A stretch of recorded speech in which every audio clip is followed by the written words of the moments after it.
ያኔ ችግሩ ምንድነው? ወላጅ ጉልበት ይፈልጋል፣ ልጆች ትምህርት ይፈልጋሉ። ልጆቻቸውን የሚሉትን ብቻ ሳይሆን መስማት ያለባቸው ከስራ ጫና እንዳለ ይታወቃል። ቢችሉ እንደው ከሳምንት አንድ ቀን ከሁለት ሳምንት አንድ ቀን ባይችሉ ከወር አንድ ቀን እንኳን ቢሆን ትምህርት ቤት መጥተው ልጄ እንዴት ናት፣ ልጄ እንዴት ነው መጥተው ደግሞ አንድ መምህር ብቻ አይደለም ማናገር ያለባቸው፣ ሁሉንም መምህሮች እንዴት ነው በዚህ ትምህርት እንዴት ነው፣ በዚህ ትምህርት እንዴት ነው፣ ውጤቱ እንዴት ነው፣ ስነ ምግባሩ እንዴት ነው፣ በሰዓት ይገባል ወይ፣ የቤት ስራ ይሰራል ወይ ብሎ መጠየቅ። ሰላም ጤና ይስጥልን፣ እንዴት ናችሁ? ይህ መምህር ፖድካስት ነው። መምህር ፖድካስት መምህራን፣ ተማሪዎች፣ ወላጆች ስለ ትውልድ እንመክራለን። ሁላችሁም ወደዚህ ትመጣላችሁ። መምህርት በላይነሽ ነኝ። ዛሬ አዲስ እንግዳ ይዤ መጥቻለሁ። እንግዳዬን ላስታውቃችሁ። መምህርት እንኳን ደህና መጡ። እንኳን ደህና ቆዩ። መምህርት አይናለም ወንድም እባላለሁ። እሺ መምህርት ወደ ፖድካስታችን ስለመጡ በጣም ደስ ብሎናል። አመሰግናለሁ ስለጋበዛችሁ። እንግዲህ የመጀመሪያው ዓላማችን የፖድካስታችን ዓላማ መምህራንን፣ ተማሪዎችን፣ ወላጆችን ማገናኘት፣ ስለ ትውልድ መምከር ነው። ለንግግራችን እንዲያመችን አንቺ ብዬ ልቀጥል ይቻላል? እሺ አመሰግናለሁ። መምህርት አይናለም፣ አቤት። ትውልድሽ ከየት ነሽ እንበል? ትውልዴ ምስራቅ ጎጃም ባህር ዳር ዙሪያ ተማርኩ። በባህር ዳር ዙሪያ ለ21 ዓመት በመምህርነት አገለገልኩ። ከመምህርነት በፊት ሃይስኩል በተለያዩ ቦታዎች የወታደር ልጅ እንደመሆን መጠን በብዙ ቦታዎች ተዘዋውሬ ነው የተማርኩት። መጨረሻ ላይ ግን ትምህርቴን ሲጨርስ ደብረ ብርሃን መምህራን ማሰልጠኛ ኮሌጅ ገባው በ1976። ከዚያ ተመርቄ ወደ ክፍለ ሀገር ተመድቤ ለ21 ዓመት በተለያዩ ትምህርት ቤቶች ሲሰራ ቆየሁ። ከ21 ዓመት በኋላ በቤተሰብ ምክንያት ተመልሼ ወደ አዲስ አበባ በመምጣት እስከ 2017 ነሐሴ መጨረሻ ድረስ በመምህርነት ሙያ ሳገለግል ቆየሁ። ከመስከረም 1 2018 ዓ.ም ጀምሮ በጡረታ ተገልያለሁ። እሺ መምህርት አይናለም፣ በአንድ የጨረሽብኝ ገና ብዙ ታሪክ አለው ከጀርባው የምጠይቅሽ። እንግዲህ መምህርነት ዝም ብሎ የመጣ ሙያ አይደለም። የራሱ የሆነ ቅደም ተከተል አለው። የተወለድሽበትን ነገርሽን። ከዛ 21 ዓመት በገጠራማው የሀገሪቱ ክፍል በመምህርነት አገልግለሻል። በዚህ ውስጥ እንግዲህ 21 ዓመት እንዴት ዝም ብሎ ያለፈ አይደለም። ብዙ መስዋዕትነት ተከፍሎበታል። ብዙ የደስታ ጊዜ አልፎበታል። ብዙ ቤተሰባዊ ዳራ አለው። ስለዚህ እሱን ወደ እሱ መልስሻለሁ። ገና ጡረታ ወጥቻለሁ ብለሽ መዝጋት አይቻልም። ምክንያቱም አሁን ያሉ መምህራን ብዙ ይማሩበታል። ወላጆች እንማርበታለን፣ መምህራን እንማርበታለን፣ ተማሪዎች እንማርበታለን። እስኪ እንግዲህ 21 ዓመት በተለይ በገጠራማ ሀገሪቱ ክፍል ስትሰሪ ብዙ ገጠመኞች ይኖራሉ። ብዙ ታሪክ ተፈጽሞ አልፎ ይሆናል። ስለዚህ እሱን እንድታጫውችን ፈለኩና እስኪ የአዲስ አበባውን ወደ ኋላ እንመጣለን። መጀመሪያ ግን እስኪ መምህርነት በገጠራማ ሀገሪቱ ክፍል ምን ይመስላል? ተጨማሪ ደግሞ እናትነት፣ ሴትነት በገጠራማ ሀገሪቱ ክፍል የእግር መንገድ ይኖራል። እንዴት አለፈ? እሱን ለተመልካቾቻችን ለአድማጮቻችን ተሞክሮ እንድታካፊልን ፈለኩ። እሺ እንግዲህ የመምህርነት ሙያ እንዲሁ በቀላሉ መምህር ብለን አሁን እንደምናየው አይደለም። በወቅቱ በነበረው ጊዜ በጣም ብዙ ውጣ ውረድ ያለው፣ ለሴት ልጆች በተለይ ፈታኝ የሆነ፣ አንደኛ ራስን ለማሻሻል፣ ሁለተኛ ማህበረሰብን ለማገዝ፣ ሶስተኛ ቤተሰብን ለመርዳት የሚደረጉት ትግሎች ቀላል አይደሉም። በዚህ ውስጥ ብዙ ውጣ ውረዶች ይታለፋሉ።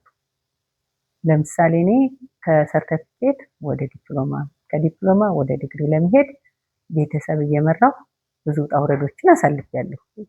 ያም ሲሆን ደግሞ ሙያዬን አክብሬ በመስራት ነው። ያም በገጠሩ አማ ህይወት ያለው የትምህርት አቀባበል ሁኔታ ተማሪው ወላጁ ተማሪውን መስደድ አይፈልግም፣ ጉልበቱን መጠቀም ይፈልጋል። ተማሪው መማር ይፈልጋል። በሁለቱ መካከል ተማሪውን ወደ ትምህርት ቤት ለማምጣት ወላጅን ለማሳመን ከፍተኛ የሆነ ልፋትና ድካምን አሳልፈናል። ቅስቀሳ በማድረግ በየቤቱ በመሄድ ወላጅን ለትምህርት ልጁን እንዲያበቃ በመገፋፋት ውሻ እስከመበላት እስከመሯሯጥ በመድረስ የግድ ወላጅን አሳምነን ተማሪዎችን ወደ ትምህርት ቤት እንዲመጡ እያደረግን ባለው የጊዜ ሁኔታ የተወሰኑ ተማሪዎች ቢሆኑ ያው እነሱን ለማውጣት ችለናል። ያን ስናደርግ ግን እንደዚህ እንደማወራው ቀላል ሳይሆን ብዙ ነገሮችን በመካከል አሳልፈን ነው። በዚህ መሀል እኛ ራሳችን ትምህርታችን ለማሻሻል ኤክስቴንሽን እንማራለን። እንዳሁኑ ሳመር የለም። መምህሩ በራሱ ገንዘብ በራሱ ወጪ ተመላልሶ ነው። ስንመላለስ የእግር ጉዞ አለ፣ የብስክሌት ጉዞ አለ።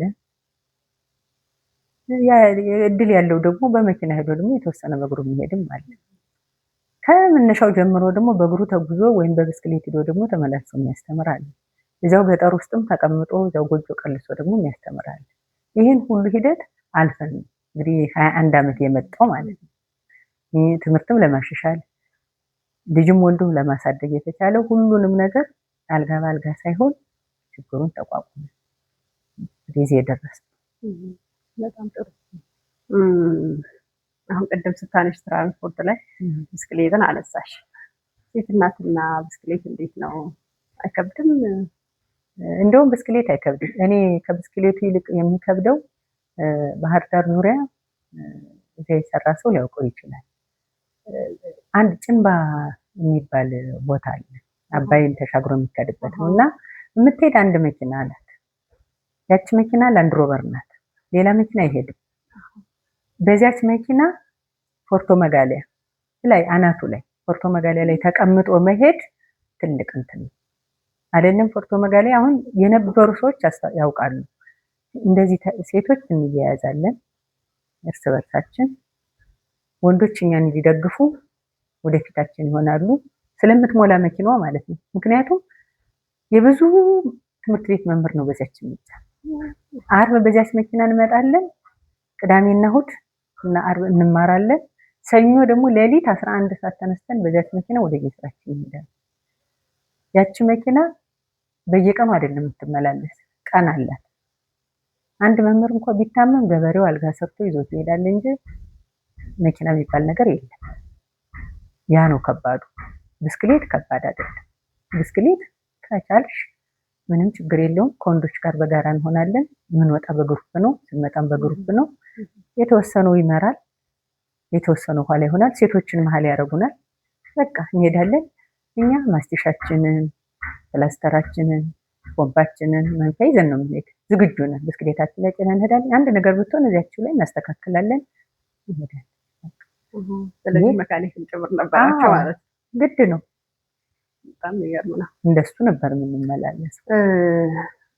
እንግዲህ በዚህ 21 ዓመት ውስጥ ገጠመኞች ይኖራሉ፣ አስተማሪም ገጠመኞች ይኖራሉ። ምናልባትም ታሪካዊ ስህተቶች የተፈጠሩበት ታሪካዊ ስህተቶች ይኖራሉ። እስኪ የምታስታውሺው ካለ? ያው የገጠር ህይወት የታወቀ ነው። ገጠር ስትመላለሽ መንገድ ላይ አንዳንድ ቀላልም ሆነ ምን ችግሮች ያጋጥሙሽ ይችላሉ። እነዚያን ችግሮች ግን በተለያየ መንገድ ታልፋቸዋለሽ። ከዚያ ውጭ ተማሪው የትምህርት ፍላጎት አለው፣ በጣም መማር ይፈልጋል። እንደውም ተማሪዎቹ ወላጆቻቸው እንዳያስቀሯቸው ነገ ሊያስቀረኝ ነውና ፈተና አለ ብላችሁ ንገሩልኝ ይላሉ። መቅረት አይፈልጉም። እንደዚህ አይነት እንትኖች ናቸው ያሉ ልጆች። በጣም የትምህርት ፍላጎት አላቸው። ያኔ ችግሩ ምንድነው? ወላጅ ጉልበት ይፈልጋል፣ ልጆች ትምህርት ይፈልጋሉ። በወላጆች እና በልጆች መካከል ያለው ይሄ ነው፣ የጉልበት ፍለጋና የትምህርት ፍላጎት። ሁለቱን እነሱን ለማስታረቅ ነው። ከወላጅ ጋር ነው፣ ከልጆች ጋር ችግር የለውም። ከወላጅ ጋር ብዙ ጊዜ ስብሰባም ይሁን በዓልም ይሁን በቤታቸውም ይሁን ሄደን ጠርተንም ምን ብለንም ከነሱ ጋር ለመግባባትና ለመገናኘት ለማሳመን ከፍተኛ ጉልበት ከፍተኛ ነገር ይፈልጋል። ከነሱ ጋር ይሄን ለመሆን አብረሽ ተግባብተሽ እንደነሱ ሲቆፍሩ ቆፍረሽ የሚያደርጉትን አድርገሽ ነው ከነሱ ጋር ለመውሰድ ስትይ። አዎ መጀመሪያ ከወላጆች ጋር በጣም የቀረበ ግንኙነት መኖር አለበት እንጂ እዳር ሆነሽ ልጅሽን ላክ ምናምን አይደለም። ያ ነው ፈተና። ይሄን ያህል ሌላ ታሪካዊ ገጠመኝ ችግር። ስለዚህ ወላጆች ጉልበታቸውን ይፈልጋሉ። ልጆች እንዲያገለግሏቸው ይፈልጋሉ። ሴቶችን ይድራሉ፣ ወንዶችን ለእርሻ ይፈልጋሉ። እኛ ደግሞ ሴቶች እንዲማሩ እንፈልጋለን፣ እንዲዳሩ አንፈልግም። እና እንደውም ሕግ ሁሉ እስከማውጣት ድረስ ወላጅ ልጁን የዳረ ወላጅ ይቀጣል እስከመባል ድረስ በጣም ጥሩ። በዚህ መልኩ ነው ልጆችን እናስተምር የነበር። በጣም የሚገርም ነው። እሺ እንግዲህ 21 ዓመት በእንዴት ተቋጭቶ ነው አሁን አዲስ አበባ ላይ የተገናኘ ነው? እንግዲህ 21 ዓመት ያው ቤተሰብ ይዤ አንዳንድ ነገሮች ይፈጠራሉ። አጋጣሚ ልጄ ዩኒቨርሲቲ ገባ። ልጄ ዩኒቨርሲቲ ሲገባ ከሱ ጋር የነበረን እንደ እናትና ልጅ ሳይሆን እንደ እህትና ወንድም ነው። ከኔ ተለይቶ ሲመጣ እሱ እዚህ መቋቋም አልቻለም። ተለይቶ መማረን ማለት ነው። ያለኝ አማራጭ ምንድነው? ልጄ እንዲማርልኝ ከፈለኩ ራሴን መስዋዕትነት ነው። ስራዬን ለቅቄ ወደ አዲስ አበባ መጣሁ። እዚህ መጣሁ፣ ተወዳደርኩ፣ በጣም አገኘሁ። እንደ አዲስ በፍሬሽ ተቀጠርኩ። በፍሬሽ ተቀጥሬ ራሴን እኔም እየተማርኩ እሱንም እያስተማርኩ እስከ እድሜ ድረስ ሰራሁ። በጡረታ በቃ። በጣም የሚገርም ነገር ነው የምትነግሪኝ። ምክንያቱም ስራሽን ለቀሽ አሁን ላይ ይሄንን ማድረግ ይከብደናል። አንቺ ልጅሽ ተማሪ ሆኖ 21 ዓመት አገልግሎት ኖሮሽ ሌላ ስራ ሳይኖርሽ ለቀሽ አዲስ አበባ ዩኒቨርሲቲ ጥቁር አንበሳ አይደል የተማረው ሕክምና። ይሄንን ሲማር እሱን ለማገዝ ስራ ለቀሽ አዲስ አበባ መተሽ እንደገና ሌላ ስራ ፍለጋ እንዴት ነው? ትንሽ አልከበደሽም? ፋይናንስስ ቢሆን ያው ምን ያህል የእናትና የልጅ ቁርኝት ቢኖር ነው? እሱ ራሱ ሌላ ጥያቄ ሆነብኝ። የግድ ነው። ምክንያቱም እኔ ተመላለስኩ። እንግዲህ ባህር ዳር ነበርኩ። ስመላለስ ከመምህሮቹ ያገኘሁት ፊድባክ ምንድን ነው? የልጁ የእውቀት ችግር እንደሌለበት፣ ትምህርቱን መቀጠል እንደሚችል፣ ግን ከአንቺ ጋር ባለው ነገር ሁሌ እንደሚተክዝ እና ስንጠይቀው ምንድነው ስንለው በቃ ተመልሼ እሄዳለሁ የሚል ፍላጎት ነው ያለው። እሱም ተመልሼ እመጣና ከአንቺ ጋር እሆናለሁ፣ እዚያ እማራለሁ ነው ያለኝ። እኔ ደግሞ ይሄን እንዲያቋርጥ አልፈለኩም። እንደምንም እየተመላለስኩ 1 ዓመት ጨረሰ። ውጤቱን ሳይ በጣም ጥሩ ውጤት ነው፣ የሚያስደስት ውጤት ነው። ይሄን ውጤትና እንዲበላሽ አልፈልግም። እኔ ብችል እግዚአብሔር ቢፈቅድ በመምህርነቴ እቀጥላለሁ። በመምህርነቴ ካልቀጠልኩ ደግሞ ባለኝ ሙያ ተማሪም እያስጠናሁ ምንም እያልኩ መስራት ያለብኝን እየሰራሁ እሱ እስከሚጨርስ ድረስ ታገሳለሁ የሚል ወስኜ መጣሁ። በአጋጣሚ ለተወሰነ ጊዜ ከቆየሁ በኋላ ተወዳደርኩ። ከተለያዩ ክፍለ ከተማዎች ተመዘገብኩ። ለፈተና ብዙ ቦታ ቀረብኩ። እንደውም አጋጣሚ በአንድ ጊዜ 2 ቦታ ነው ያለው። መጀመሪያ ባለፍኩት ገብቼ ሰራ። በጣም ጥሩ። እንግዲህ በዚህ ህይወት ውስጥ ልጅሽ ወደ ዩኒቨርሲቲ ሲመጣ ዩኒቨርሲቲ ብቻ እንዲሁ የመጣ አይደለም። ምክንያቱም የቤተሰብን መስዋዕትነት ይፈልጋል። አንቺ እንግዲህ ስራ ትቶ እስከ መምጣት ድረስ እንግዲህ ከዛ በኋላ ነው እንግዲህ በመምህርነት ሙያ እኔ የምማቅሽ። ጠንካራ ሰራተኛ ነሽ፣ ኮሚትድ ነሽ በጣም። የት የመጣ ነው ይሄ? ምናልባት የወታደር ልጅ መሆን ጠቀመሽ? አዎ፣ ቤተሰብ ወሳኝ ነው። ልጆቻችንን ስናሳድግ ማንን ይመስላሉ? ቤተሰብ ነው የሚመስለው። ማንነቱን እንድነግርህ ጓደኛውን ንገረኝ ነው የሚባለው። ስለዚህ አንደኛ እሱ ጠቅሞኛል። ምክንያቱም የውሳኔ ሰው መሆን ከቤተሰቤ ምን አግኝቻለሁ? የውሳኔ ሰው መሆን አግኝቻለሁ። ሌላው ሁለተኛው ነገር ደግሞ በአስፈላጊው ቦታ አስፈላጊ ነገር በወቅቱ ካልተጠቀምኩበት ያ ነገር ካለፈ በኋላ እንዲጸጽተኝ አልፈልግም። አንዴ ካለፈ አለፈ ነው። አንደኛ የልጅ እድሜ አለ፣ ሁለተኛ የትምህርት ሁኔታ አለ። ነገ ከነገ በኋላ የሚፈጠረው ነገር አይታወቅም። እነዚያ ነገሮች እንዲፈጠሩ ክፍተት እንዲፈጠር አልፈለኩም። ስለዚህ የነበረኝ አማራጭ ምንድነው?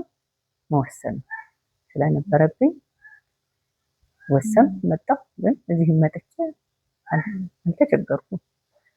አልተቸገርኩም ስል ውጣ ውረድ የለውም ማለት አይደለም። ውጣ ውረድ በእርግጥ አለው ትንሽ ጊዜ ነው። ግን በሙያዬ የምወደው ሙያዬ ነው። ሙያዬን ስላገኘው በሙያዬ ቀጠልኩ። እሺ እንግዲህ 21 ዓመት በኋላ አዲስ አበባ መጥተሽ ደግሞ እንግዲህ 20 ዓመቱን ማለት ነው አይደል? 20 ዓመቱን እንደገና አሁንም በመምህርነት ቀጥለሽ ልጅሽም ዩኒቨርሲቲውን ጨርሶ አሁን ስራ ላይ ነው ያለው። አሁን እንግዲህ በጡረታ ተገለሻል። 1 ዓመት አይሆንም፣ በቅርብ ነው። መስከረም በቅርብ ነው 2018 መስከረም። እንግዲህ በሙያው ብዙም አራቅሽ። ወደ ሙያው ከመመለሴ በፊት መጀመሪያ ሰርቲፊኬት ደብረ ብርሃን ኮሌጅ ድሮ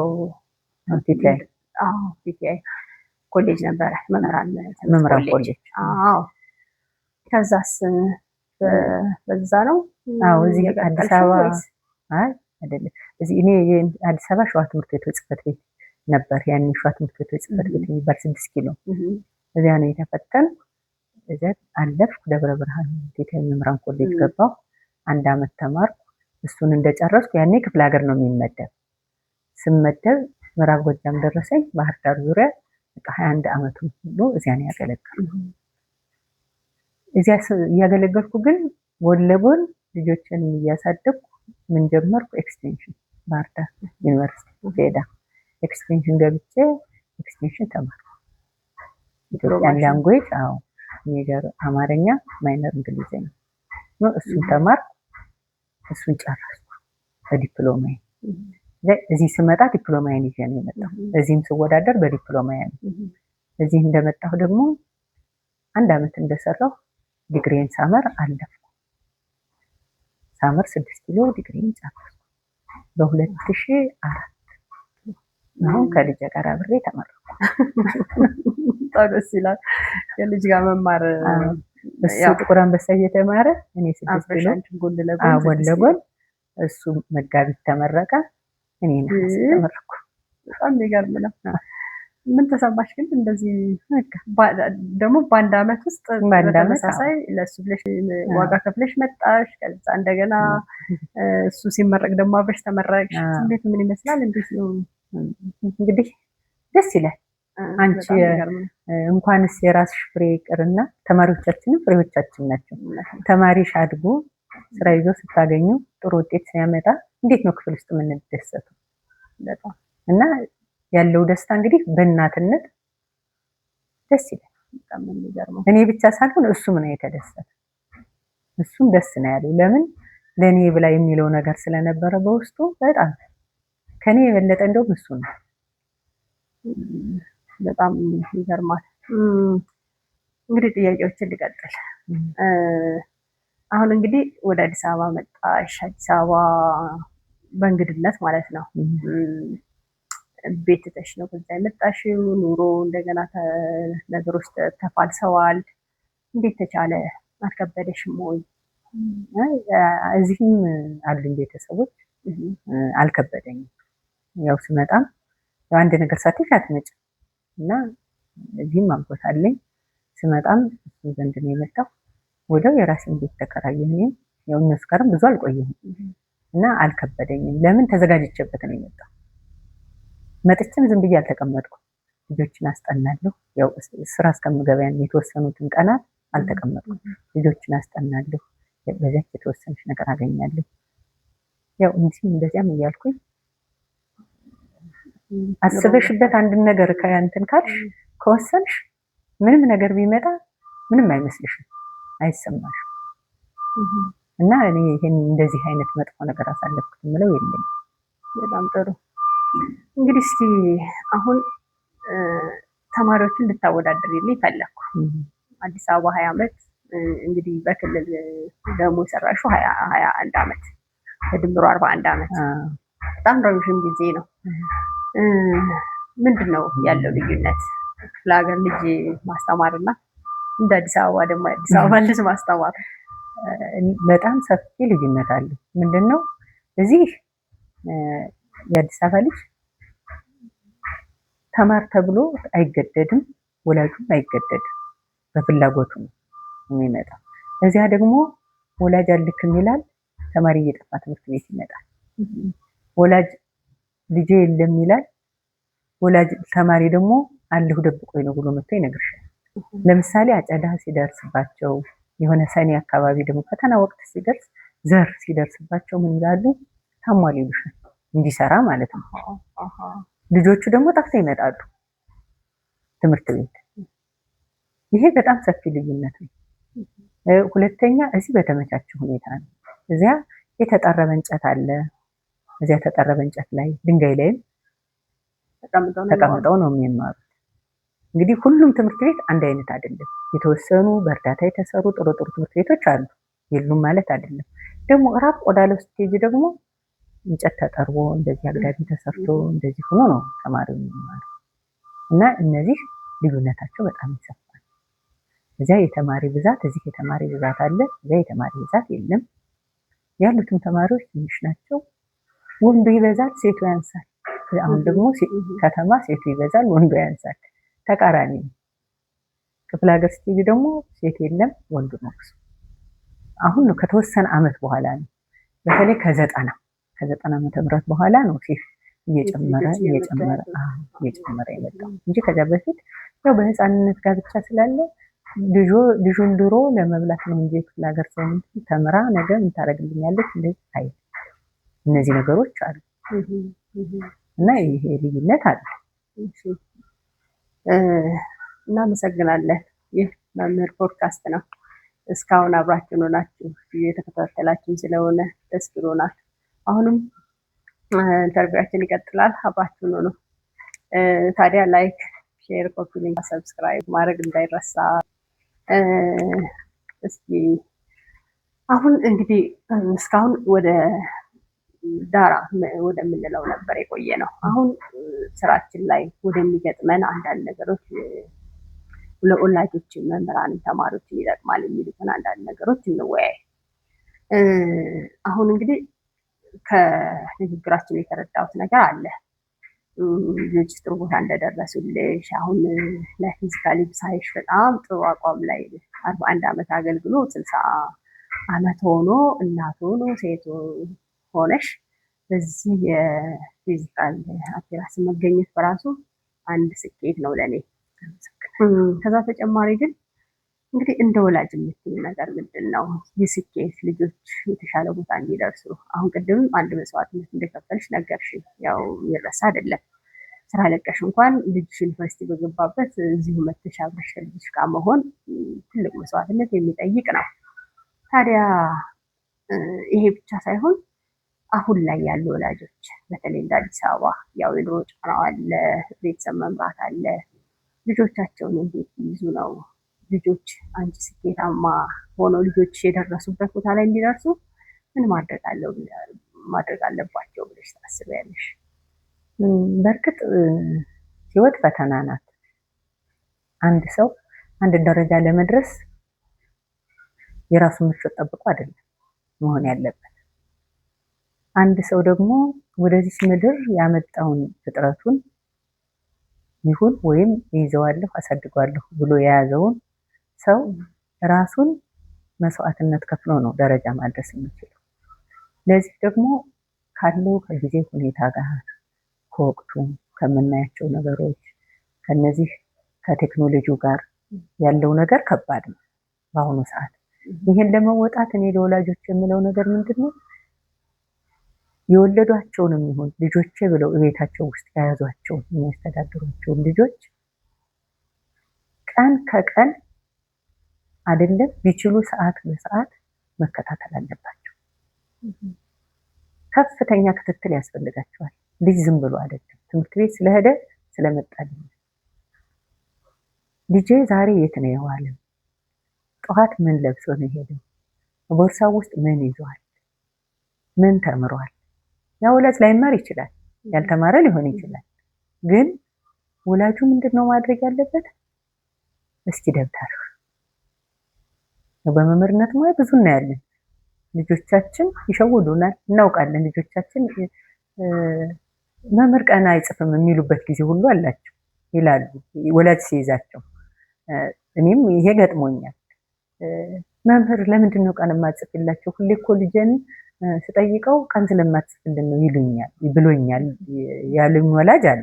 ይሄ ይሄ ደግሞ ምንድነው ልጆች ከሚያደርጉት ራሳቸውን ከመሸፈን ነው እንጂ የመምህር የመጀመሪያ ስራው ጥቁር ሰሌዳ ላይ ቀን መጻፍና ማስመር ነው። የመጀመሪያ ስራው ቀን ናት። ያ መሆኑን ይታወቃል። እና በዚህ ጊዜ ምንድነው ማድረግ ያለባቸው? ልጆቻቸውን የሚሉትን ብቻ ሳይሆን መስማት ያለባቸው ከስራ ጫና እንዳለ ይታወቃል። ቢችሉ እንደው ከሳምንት አንድ ቀን ከሁለት ሳምንት አንድ ቀን ባይችሉ ከወር አንድ ቀን እንኳን ቢሆን ትምህርት ቤት መጥተው ልጄ እንዴት ናት፣ ልጄ እንዴት ነው መጥተው ደግሞ አንድ መምህር ብቻ አይደለም ማናገር ያለባቸው፣ ሁሉንም መምህሮች እንዴት ነው በዚህ ትምህርት እንዴት ነው፣ በዚህ ትምህርት እንዴት ነው፣ ውጤቱ እንዴት ነው፣ ስነ ምግባሩ እንዴት ነው፣ በሰዓት ይገባል ወይ፣ የቤት ስራ ይሰራል ወይ ብሎ መጠየቅ በተቻላቸው። ለምን ይሄ ልጅ ይቺ ልጅ አንድ ነገር ቢፈጠር በኋላ ሸክሙ የማን ነው? የሀገር ብቻ አይደለም የወላጅ ነው። የወላጅ ሆነ ማለት የሀገር ሆነ ማለት ነው። ይህንን ማስተካከል የሚችል ከየት ነው? ከቤት ነው። ይሄ ደግሞ መሆን ያለበት ልጆቻችን እንከታተላቸው። በቃ ምን ሰራችሁ? ምን አደረጋችሁ? ዛሬ ውሏችሁ እንዴት ነው? ይህን ስንል ደግሞ እነሱን ብቻ ማፋጠጥ ሳይሆን እኛም ራሳችን ከልጆቻችን ጋር መቅረብ፣ ቀርበን እንደ ጓደኛ ማድረግ። እኔ ልጆቼ ጓደኞቼ ናቸው። ልጅን ጓደኛ ማድረግ ነው። ዛሬ ምን ሰራ? ዛሬ ምን አደረክ? እኔ ዛሬ መስሪያ ቤት እኮ እንደዚህ ነበር። መጥፎም ይሁን ደግም ይሁን ከመጥፎም ወደፊት እነሱ ይማሩበታል፣ ከደጉም ይቀጥሉበታል። ቁጭ አድርገን ማውራት ነው። ዝም በይ ማለት ሳይሆን በቃ ይሄ እንደዚህ ነው፣ ይሄ እንደዚህ እያልን እያቀረብን ከሄድን ልጆች ችግር እንኳን ቢገጥማቸው በግልጽነት ምን ያደርጉናል? ለኛ ይነግሩናል። ስለዚህ ወላጅ ማድረግ ያለበት በትምህርቱ ከመምህሩም ጋር በመገናኘት ደብተሩንም በማየት ዛሬ ምን ተማራችሁ በማለት የፈተና ወረቀት ከናውጣ ብሎ በማየት ሲወጣ ሲገባ በመከታተል እነዚህን ሁሉ ነገሮች ማድረግ አለበት። እኔ አንድ ወላጅ ምን ብላኛለች አንዴ፣ ምን ለብሰው እንደሚወጡ ታያለሽ ወይ? ይሄን ነገር ታውቂያለሽ? እንደዚህ ታውቂያለሽ? እና እኔ አይደለም ይሄን ሲመጡ አሸተዋለሁ። ልብሳቸው አውልቀው ሲቀይሩ ያስቀመጡትን ልብስ አንስቼ አሸተዋለሁ። እነሱን አስወጥቼ ቦርሳቸውን እበረብረዋለሁ ያለችኝ ወላጅ አስታውሳለሁ። በጣም ጎበዝ ወላጅ። በጣም ይሄን ማድረጓ በጣም ትልቅ ነገር ነው። ለምን እነዚህ ልጆች የት እንደዋሉ የት እንደሚውሉ እኔ አላይም ማለት ጠዋት ወጥቼ ማታ ነው የምገባ። ያለኝ አማራጭ ምንድነው? ቢያንስ ባገኘሁት ሰዓት ያለውን ነገር መከታተል እና እንደዚህ አይነት ነገሮችን ልጆቻችንን ማቅረብ፣ የዘመድም ልጅ ይሁን የማንም ይሁን የራሳችን ልጅ በቤታችን እስካለ ድረስ የራሳችን ነው፣ እንደ ራሳችን አድርገን መከታተል ነው። እሺ፣ በጣም ጥሩ። ለወላጆች ይጠቅማል ብዬ አስባለሁ። ወላጆችን ይሄን አሉት። መምህራንስ እንዴት ነው? ልጆችን እንዴት ቢይዙ ነው ልጆች ውጤታማ፣ ነገ ሀገር ተረካቢ፣ ብቁ፣ የተሻለ ዜጋ ዓላማችን ያ ስለሆነ ሆነው እንድናይ እንደ መምህርስ? እንግዲህ እንደ መምህር ከወላጅ ቀጥሎ ተማሪ ብዙ ጊዜውን የሚያሳልፈው የት ነው? ትምህርት ቤት ነው። ከወላጅ የበለጠ ድርሻ አለበት በመምህር ብዬ አስባለሁ። ምክንያቱም ሰፊውን ጊዜ ከማን ጋር ነው የሚያሳልፈው? ከመምህር ጋር ስለሆነ። ስለዚህ በተቻለው አቅም መምህሩ የሙያ ግዴታውም ነው፣ ወላጅም ነው፣ መምህርም ነው። ትልቆቹ እናትም አባትም ናቸው። ወጣቶቹ ጓደኛም እህትም ወንድምም ናቸው። ስለዚህ በዚህ መሰረት ልጆቹን በማቅረብ በወቅቱ መደረግ ያለበትን ነገር የትምህርት ካሪኩለሙን በሚፈቅደው መሰረት አግባቢ የሆነ እውቀት ለተማሪዎች መስጠት። መምህር ማለት መስጠትን መቀበልም ነው። መምህር አስተማሪ ብቻ አይደለም፣ ከተማሪውም ይማራል። ተማሪዎች እኮ መምህሮቻችን ናቸው። ከኛ ብቻ አይደለም የሚወስዱ፣ ከነሱም እንወስዳለን። ስለዚህ በዚህ በመስጠትና በመቀበል መካከል ያለውን ነገር ሰላማዊ የሆነ ግንኙነት ፈጥሮ በአግባቡ እንዲከታተሉ ማድረግ፣ ባላቸው ሰዓትን በትምህርት ቤት በአግባቡ ሲወጡ ሲገቡ በክፍላቸው ውስጥ በሜዳ ላይም ባለው ነገር መከታተል ያስባል። በጣም ጥሩ። አንዳንዴ ትምህርት ቤት ላይ መምህርና ተማሪ መፈራራት ነገር አለ። አንዳንዴ ደግሞ አንዳንድ ትምህርት ቤቶች ላይ ደግሞ በጣም ክሎዝ የሆነ ግንኙነት አለ። እንዴት ነው ማጣጣም ያለብን? የትኛውስ ጠቃሚ ነው? በተቻለ መጠን በጣም ይሄ መረራቁ ጥሩ ነው ብዬ አላስብም። ምክንያቱም መፈራራት ካለ ከተማሪ ጋር ግልጽ የሆነ ነገር አይኖርም። ግን አግባቢ በሆነ መልኩ ግንኙነቱ አግባባዊ በሆነ መልኩ ቢሆን ደስ ይለኛል። አዎ ይሄ ምንድነው ከመጠን በላይ የሆነ ነገርም ሲኖር ያው እድሜያቸው ለጋ በመሆኑ የመነናቅ ሁኔታ ሊፈጠር ይችላል።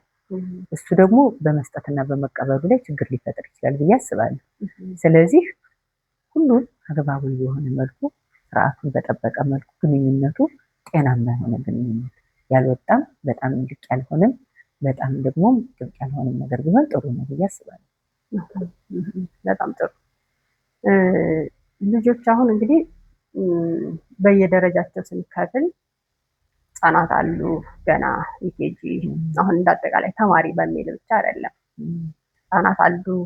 ከዛ ግሬድ ሌቭል ሲመጡ ደግሞ እስከ 4 እስከ 6 እስከ 8 እያለ ሃይስኩል ዩኒቨርሲቲ ተማሪነት ስቲል እስካሁንም ድረስ እኛም ተማሪዎች ነን። አሁን መምህርነት የመስጠት የመቀበል ነገር ነው፣ ትልቅ ነገር ነው ቅድም ያነሳሽው።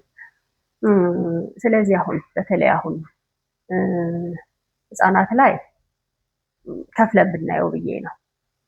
በጣም ህጻናት አሉ ኬጂ።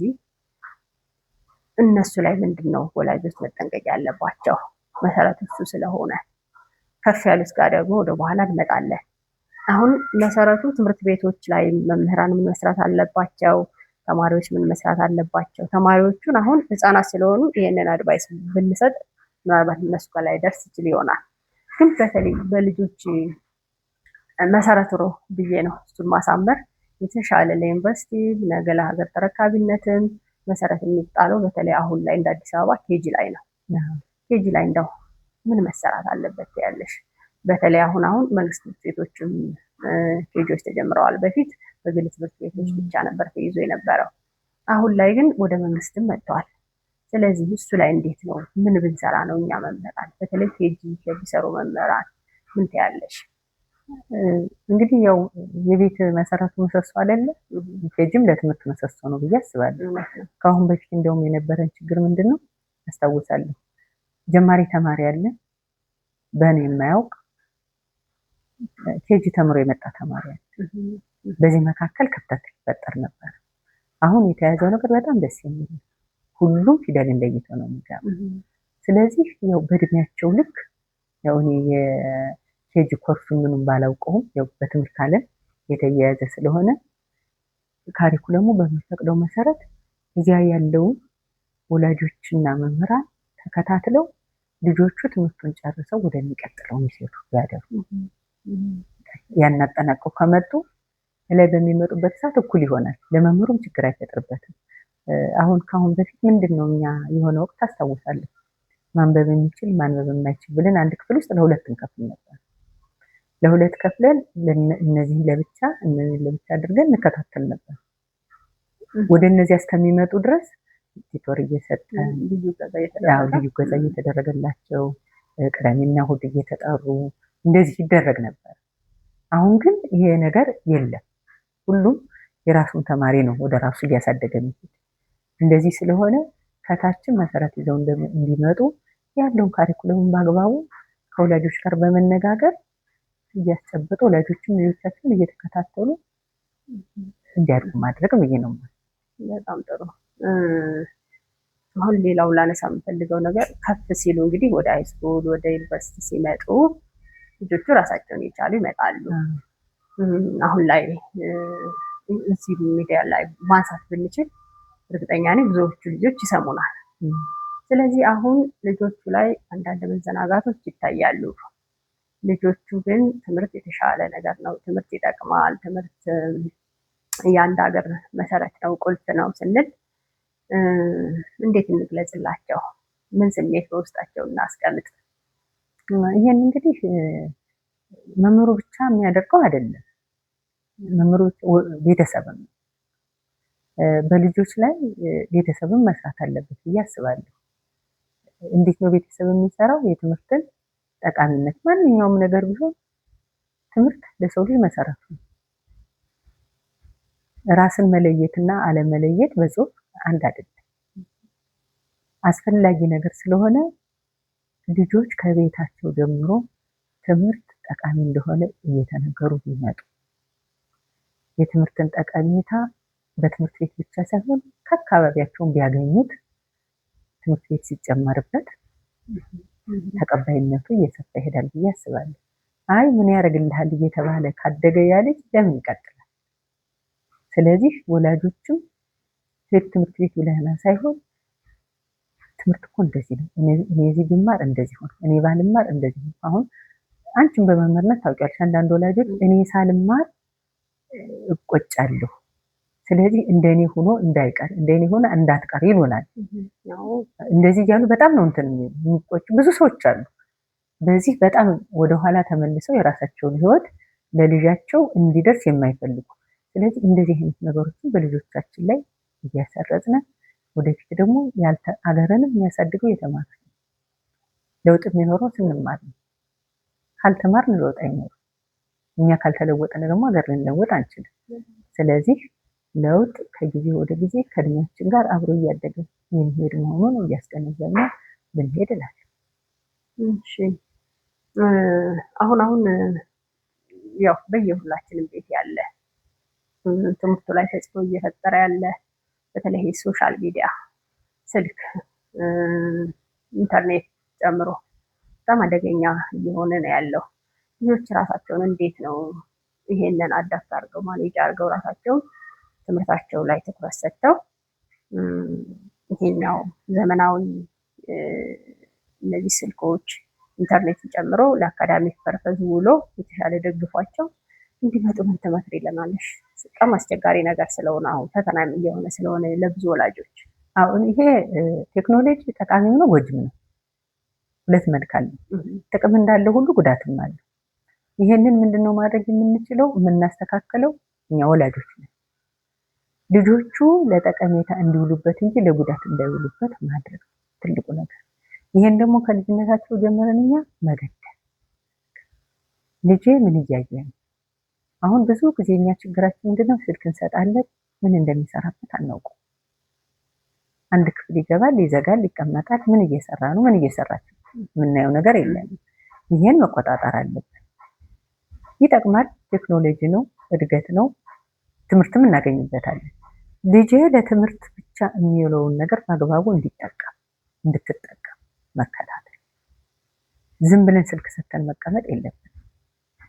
ገደብ የሚይዙበትን ገደብ፣ ከራሳችን ጋርም ያለንን የውይይት ጊዜ መወሰን። አንዳንድ ቤተሰብ እኮ የውይይት ጊዜ አለው ከልጆቹ ጋር ከቤተሰቡ ጋር አንድ ላይ የጋራ ውይይት አላቸው። ልክ እንደዚህ የጋራ ውይይት እንዲኖረን ማድረግ፣ ጠቃሚውን በጠቃሚ መልኩ ጎጂውን እየተውነ ጠቃሚውን እያስቀደምነ ብንሄድና ወደፊት የሚጠቅማቸውን እንዲይዙ የማይጠቅማቸውን እንዲተዉ ማድረግ ነው። ሌላ አማራጭ የለንም ብዬ ነው የማስበው። ያለው መስራት ነው። እኛ በልጆቻችን ላይ መስራት፣ ሳያመልጡን ከወዲሁ መያዝ አለብን። በጣም ጥሩ። እንግዲህ በረዥም ዓመት በመምህርነት ተሰልፈሻል። መምህርነት ምንድን ነው ላንቺ? መምህርነት ሁሌ እየታደሱ መኖር ነው። በየዓመቱ መምህር አዲስ ነው። ሁሌ ያነባል፣ ሁሌ ይጽፋል፣ ሁሌ አዲስ ነገር ያያል። ተማሪዎቹ ከዓመት ዓመት በየክፍሉ በተቀያየረ ቁጥር አዲስ ነገር ነው። እሱም አብሮ አዲስ እየሆነ ይሄዳል ብዬ ነው የማስበው። ከረባሹ ረባሽ ነው፣ ከጨዋው ጨዋ ነው። አንዳንዴ ልጆቻችን ሊያጭበረብሩን ሲሉ አያመልጡንም አይደል? ስንይዛቸው ምን ይስቃሉ። ሲስቁ በቃ እንዴት እንደዚህ ያልሽኝ፣ እንዴት እንደዚህ ያሰብሽ ይላሉ። አዎ እንዴት አወቅሽ ምስዬ፣ እንዴት አወቅሽ ይላሉ። እንዴት ደረስሽበት፣ እንዴት እንደዚህ ያደርግ ይላሉ። እኔም እንደናንተ ነኝ፣ ከእናንተ ጋር ስለምውል የእናንተን ባህሪ በሙሉ አውቃለሁ። ስለዚህ ልጅነትን መላበስ ማለት ነው። ምናልባት ግን እንደዚህ ልጅ ሆነሽ እስካሁን እንደቆየሽው ምናልባት እሱ ይሆን ያገዘሽ? እንግዲህ ሊሆን ይችላል። አዎ በዚህ እድሜ እኮ እንደዚህ መሆን እኮ ብዙ ቦታ ላይ የለም እኮ። መምህርነት ተማሪ ሲከፋው የምናለቅስበት እኮ ጊዜ ብዙ ነው። የምንከፋበት ጊዜ ሲከፉ እንከፋለን፣ ሲደሰቱ እንደሰታለን። መምህር እኮ አስተማሪ ብቻ አይደለም፣ ከልጆቹ ጋር አብሮ የማይሆነው ነገር የለም። ብዙ ነገር አብረን እንጋራለን። አንዳንድ ወላጆች ባልጠራሁት የምንለውም አለ ነው። ምክንያቱም ጠለቅ ብለው ችግራቸውን ሲነግሩን ማገዝ የማንችልበት ደረጃ ስንደርስ መስማቱም የሚከብድበት ጊዜ አለ እና እነዚህ አይነት ነገሮች ስላሉ መምህር ሁሌ ምንድነው ራሱን ሁሌ አዲስ እያደረገ ሲደሰቱ እየተደሰተ ራሱን እየቀየረ ሲከፍ እየተከፋ የሚሄድ ሰውና ከወረቀት ጋር ህይወቱም ከወረቀት ጋር። ታዲያ እንዴት ነው መምህርነት እናትነት አብሮ ለልጆችሽ ስኬት እንዴት ነው ጠቅሞሽ ይሆን? ይጠቅማል ብዬ አስባለሁ። ምክንያቱም ያው ልጅሽ መምህር ቤቱም ቢሮው ነው፣ ቤቱም ክፍሉ ነው። ስንሄድ በቦርሳችን ወረቀት ነው ተሸክመን የምንሄድ። እዚህ እያጠባሽን ታርሚያለሽ፣ እያጠባሽን ታነቢያለሽ፣ እንጀራም እየጋገርሽ ደግሞ ልታረቢ ትችያለሽ። ያው ከደረሰብሽ ነገ መስጠት ካለብሽ ጊዜ ካጣሽ ታረጊዋለሽ። ያው ማታም ልጅሽን እዚህ ጎንሽ አስተኝተሽም ትሰሪያለሽ። ያው ቤታችንም ወረቀት ነው። ስለዚህ አብሮ ከወረቀት ጋር ነው የሚያድጉት። ስለዚህ እሱን እያዩ አንቺ ሳስትሽ እነሱ ክርቶ ይዛሉ። ምንድነው የምንለው ስንነሳ አንስተን እነሱ የማያደርሱበት ባድል ስለሚያበላሹብን የምናደርገው እና ያ ነገር ልጆችን ከወረቀት ጋር ያላቸው ከንባብ ጋር ያላቸው ግንኙነት የጠበቀ ይሆናል። ያው እኛም ስራችን እሱ ስለሆነ ስለዚህ እኮ ማለት ወላጆችም ልጆቻቸውን አጥኖ ብቻ ሳይሆን አብረዋቸው ቢቀመጡ የራሳቸውን እየሰሩ ነይ እስኪ አጠገቤ ሁኚ፣ አንቺ እዚህ ሆነሽ አንብቢ፣ እኔ እዚህ ወጤን ልስራ፣ አንተ እዚህ ሆነ አንብብ፣ እኔ እንደዚህ ላይ እስኪ ዛሬ የተማርከውን አንብብልኝ። እኔ አሁን ቀን ልጆች የተማሩትን እስኪ ንገሩኝ አንብቡልኝ ይል ነበር። ያልተማሩ እንኳን ቢሆኑ የማይችሉ እንኳን ቢሆኑ እስኪ ዛሬ ምን ተማራችሁ? ስለምን እስቲ ንገሩኝ፣ እናንተ የተማራችሁት ምንድነው? ደግሞ የምታውቂውንም ይሄ ማለት ደግሞ ምን ማለት ነው እያልሽ ልጆችሽን እያቀረብሽ እንደዚህ ካወራሻቸው በቃ እነሱ እንደውም እንደሱ ሲሆንባቸውና ና ቁጭ ብለህ አውራኝ፣ ና ቁጭ ብለሽ አውሪኝ ይላሉ። እና በተለይ እኔ በጣም አንዳንድ ቦታ የማየው ልጆች ከትምህርት ቤት ሲመጡ ቴሌቪዥን ከፍተው ያልሆነ ነገር ከሚያሳያቸው፣ ስልክ ይዘው ያልሆነ ወሬ ጋር ከሚያወሩ በቃ ወደ ትምህርቱ ትምህርትንም እኮ በጨዋታ መልክ ከወላጅ ጋር እኮ ማሳለፍ ይቻላል። እስኪ ስለዛሬው ትምህርት አውረኛል ይሄ ነው እያልን እያሳቅን ብናሳስቃቸው ይደሰታሉ ልጆቻችን ብዬ አስባለሁ።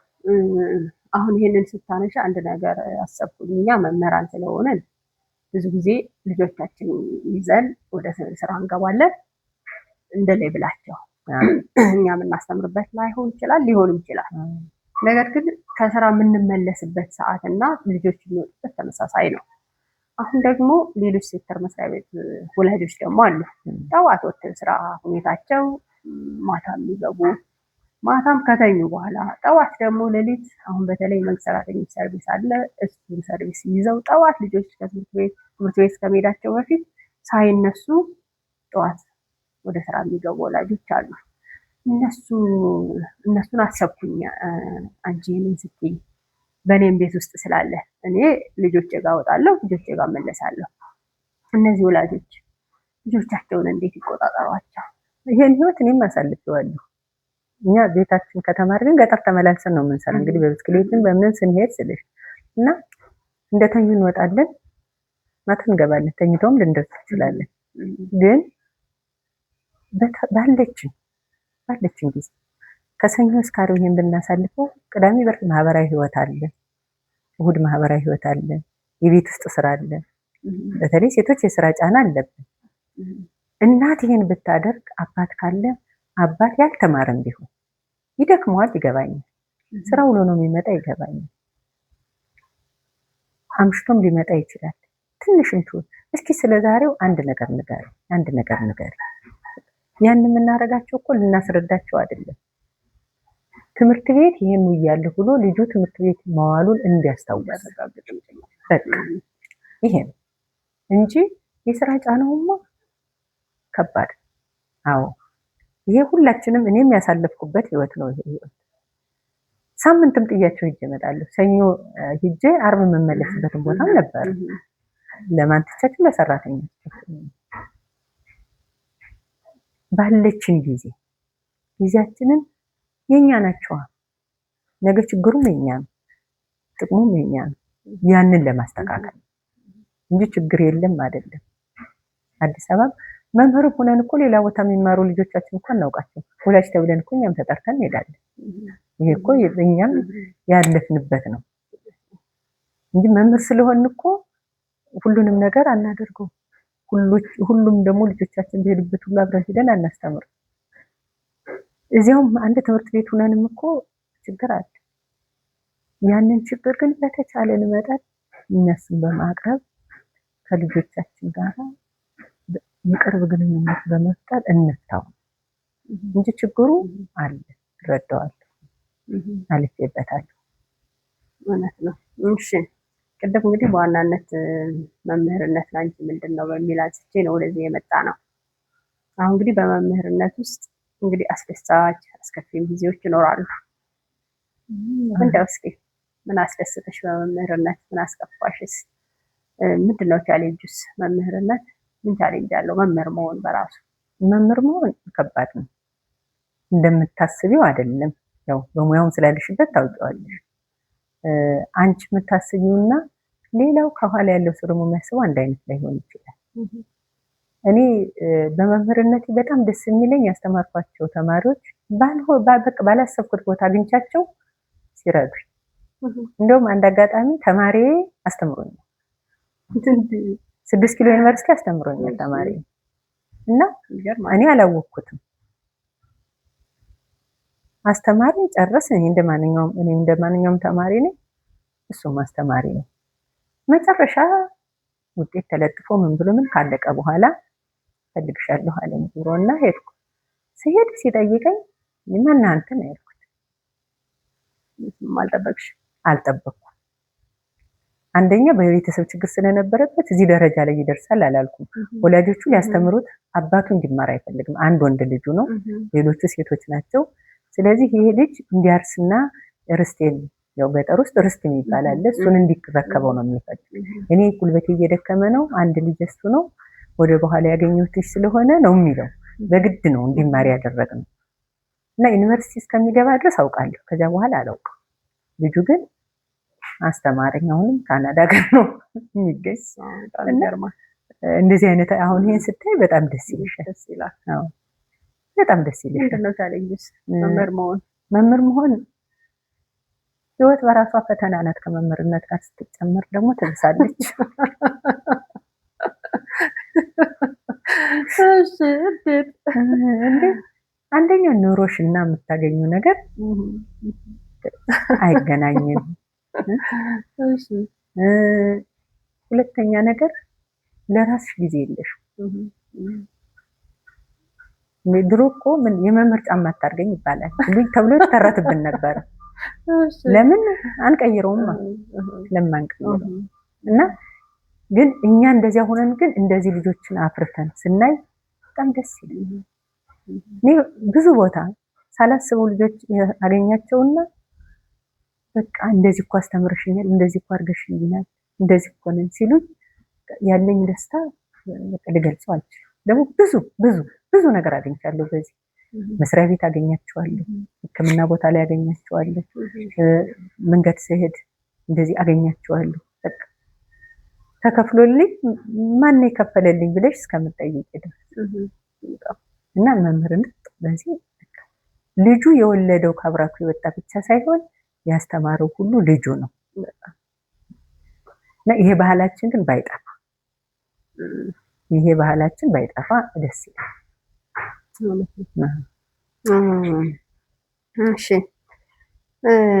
አሁን እንግዲህ ቻሌንጅ አለው። ቅድም ምርጫ ማታርገኝ የሚል ያው ሌሎችም የሚቀልዱት ቀልድ ነው እና አሁን ታዲያ ኑሮና ህይወት መምህሩ ብቻ አይደለም። አሁን ላይ ግን አብዛኛው መንግስት ሰራተኛ በሚባል ሁኔታ የኑሮ ጫናውን መቋቋም እያቃተና ያለ ነው።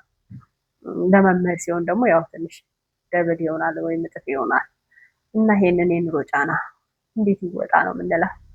እንግዲህ አሁን በተለይ አዲስ ለሚመጡ ሙያውን ለሚቀላቀሉ ምን ትያለሽ? ጥሩ ነው። ያው አሁን ከኛ የተሻለ ነው። እኔ ካሳለፍኩበት የተሻለ ነው። አሁን ጥሩ ነገሮች አሉ።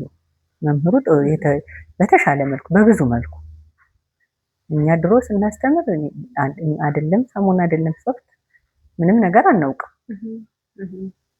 አሁን የተለያዩ ትንሽም ቢሆኑ የተለያዩ ጥቅማ ጥቅሞች አሉ፣ ፍንጭ አለው። ስለዚህ እንግዲህ ወጣቱ ሙያውን አክብሮ እየሰራ መምህርነት አንድ ሰው መምህር ሲሆን አይቶት አውቆት አምኖበት ነው የሚገባው። ስለዚህ ሙያ መምህር ማለት ደግሞ ሰው መፍጠር፣ ደሞዜ ትንሽ ነው ኑሮዬ እንደዚህ ነው ብሎ የሚለው ሙያ አይደለም፣ ግዴታው እና ያለውን ሁኔታ እያጣጣመ በአግባቡ ስራውን መተግበር አለበት ብዬ ነው የማስበው። መምህር ስለሆንኩኝ ደሞዜ ትንሽ ስለሆነ እንዲህ ነው ሊል የሚችል አይደለም፣ ሌላውም አያስፈልገውም። አብራችሁን ስለሆናችሁ እናመሰግናለን። ይህ መምህር ፖድካስት ነው። በመምህር ፖድካስት ወላጆች፣ መምህራን፣ ተማሪዎች ትመጣላችሁ። መልካም ተሞክሮ ያላችሁ፣ የተሻለ ልምድ ያላችሁ የመጣችሁ ሀሳብ አስተያየታችሁን ትሰጣላችሁ። እንግዳ መሆን የምትፈልጉ ደውሉልን። ሀሳብ አስተያየት ያላችሁ በሀሳብ መስጫ ሳጥን ውስጥ ኮሜንት ላይ አስፍሩልን። ሰብስክራይብ፣ ላይክ ማድረግ እንዳይረሳ።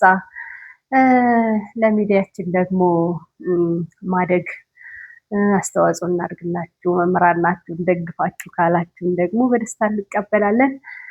ደውሉልን በ0911998630 ወይም ደግሞ በ0912367637 የኔና የጓደኛ ስልክ ነው። ደውሉልን ታገኙናላችሁ። ሀሳብ አስተያየታችሁን ደግሞ በደስታ እንቀበላለን።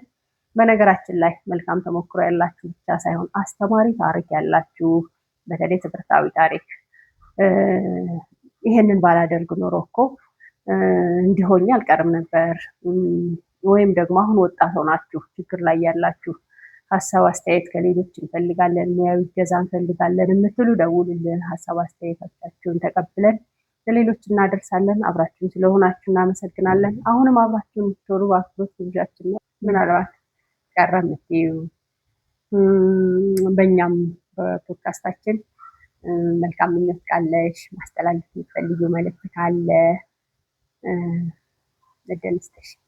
እሺ፣ ይሄ በተማሪና በትምህርት ዙሪያ ላይ ያለው ነገር ጥሩ ነው። አንድን ትውልድ ለመቅረጽ አንድ ሰው ብቻውን አይደለም። ስለዚህ ወላጁ የልጁን ምንነት ተከታትሎ የትምህርትን ጠቀሜታ ተገንዝቦ ትምህርት ቤቱን ያላቸውን ልጆቹን ተከታትሎ ጥሩ ቦታ ላይ ለማድረስ የጋራ የጥምረት ስራ ቢኖር ብዬ አስባለሁ። አንድን ሰው ለማውጣት አንድ ሰው ብቻ አይደለም።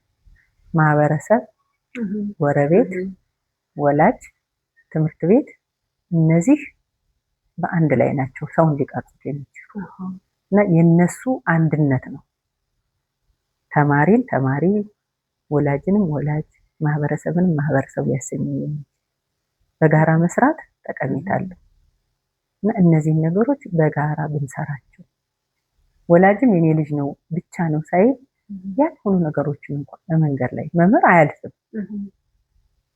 ወላጅም ቢሆን የኔ ልጅ ነው የኔ ልጅ አይደለም ማለት የለበትም። ያየውን ነገር ሁሉ ደግ ነገር ከሆነ በማበረታታት መጥፎ ነገር ከሆነ በመገሰጽ አግባዊ መንገድ ይዞ እንዲሄድ በማድረግ በቃ ይሄ መንገድ ጥሩ አይደለም እንደዚህ አድርግ ብሎ አግባብ በመምከርና አግባዊ ነገር እንዲያደርግ ቢያደርጉ ላለሁ።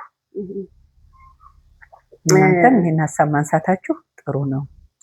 በጣም አስተማሪ የሆነ ነገር ነው እና ቀጥሉበት። በጣም ጥሩ።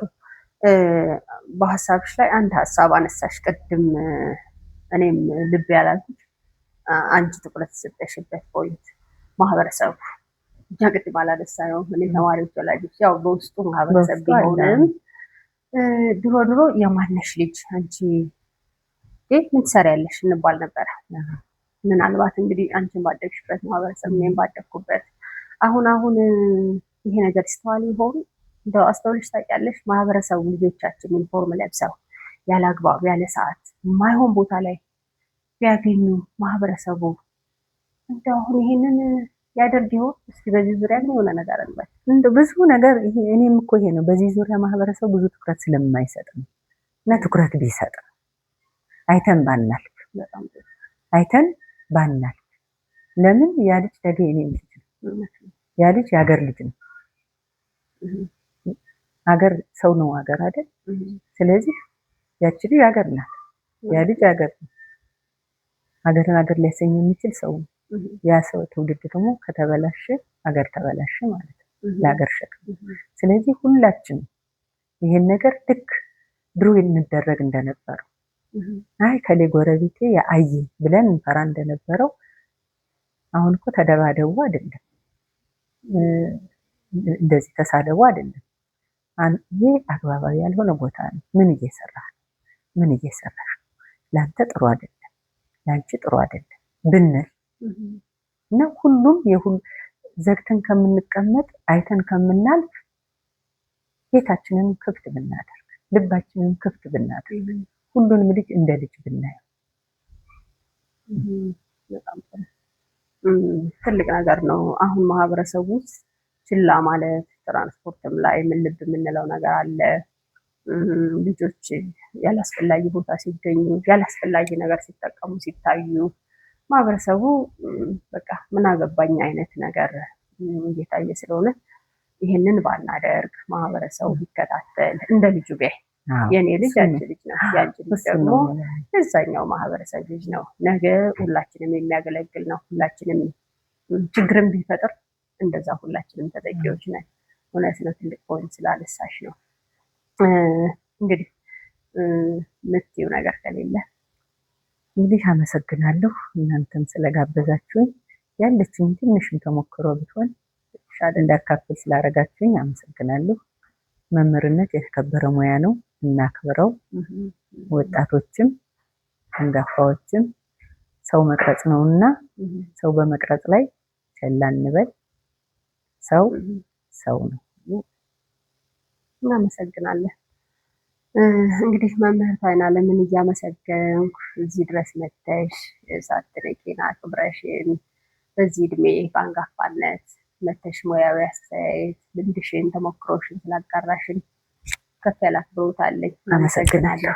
እድሜ ጤና ጨምሮ ይስጥልን ምኞቴ ነው። የእረፍት ጊዜሽን የተሻለ የተባረከ ጊዜ እንዲያደርግልሽ የእረፍት ጊዜሽን እርግጠኛ ነኝ ወደ ልጆችሽ እንደምትሄጂ መልካም ጊዜ እንዲሆንልሽ ተመኘው። አሜን። ተመልካቾቻችን እንግዲህ ውይይታችን ይሄን ይመስል ነበረ። ስለ ትውልድ እንመክራለን፣ ስለ ትውልድ እንነጋገራለን። ወላጆች፣ መምህራን፣ ተማሪዎች ሁላችንም ወደዚህ እየመጣን ሀሳብ አስተያየታችንን እንነጋገራለን። ታዲያ ወደዚህ ስትመጡ መልካም ተሞክሮ ኤክስፔሪንስ ብቻ ሳይሆን ቅድም እንደገለጽኩት ችግሮችን ያሉበት ለሌላው ያስተምራል፣ ይመክራል፣ ያስተካክላል የምትሉት ሀሳብም ካላችሁ ደውሉልን። ቅድም ተናግሬያለሁ። አሁንም ስክሪን ላይ ስልካችንን እናስቀምጥላችኋለን። ታዲያ ሚዲያችንን ሰብስክራይብ፣ ላይክ፣ ሼር፣ ኮሜንት እየሰጣችሁን እንድታሳድጉን እንድታበረታቱን በአክብሮት ጋብዛለሁ። አብሬያችሁ የቆየሁት እኔ በላይነሽ ነኝ። አመሰግናለሁ። መልካም ጊዜ